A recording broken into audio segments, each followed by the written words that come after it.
there's a battle that every human being fights. A battle not against the world, but against the voice inside their head. The voice that says, "You're not ready." The voice that whispers, "You're not good enough."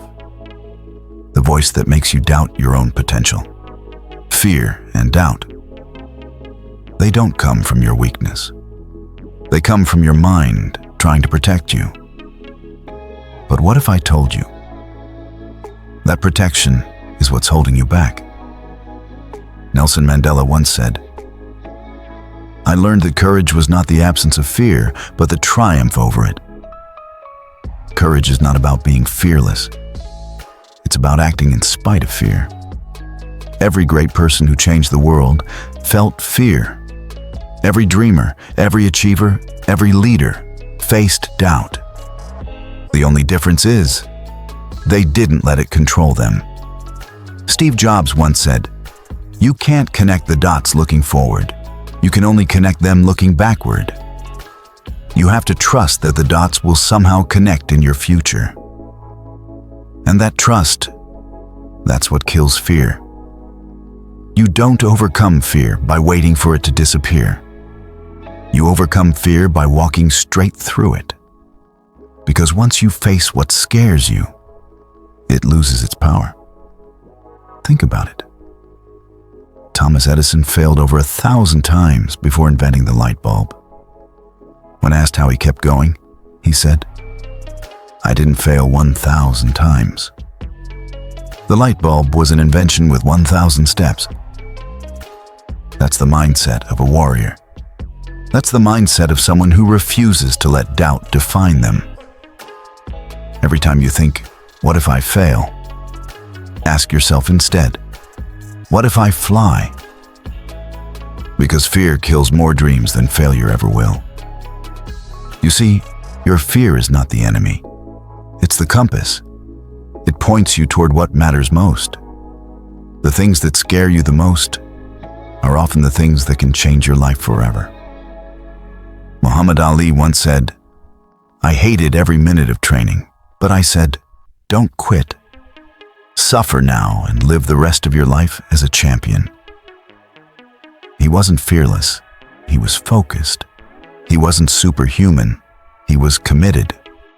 That's what conquering fear looks like. Doing what must be done even when you don't feel ready.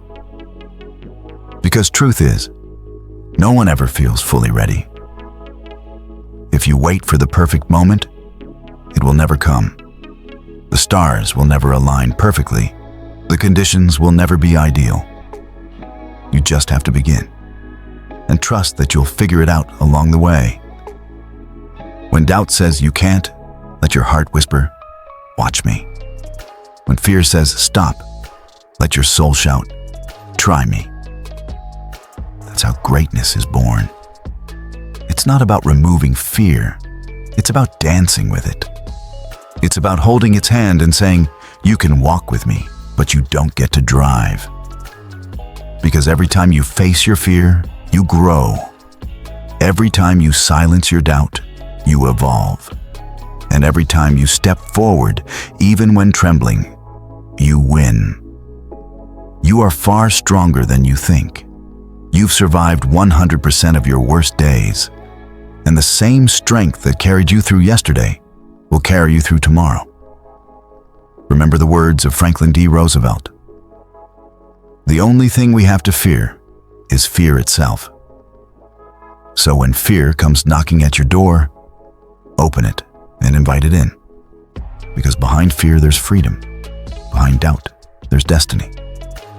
You are not your fear. You are not your past. You are the fire that refuses to die out. You are the dream that refuses to fade.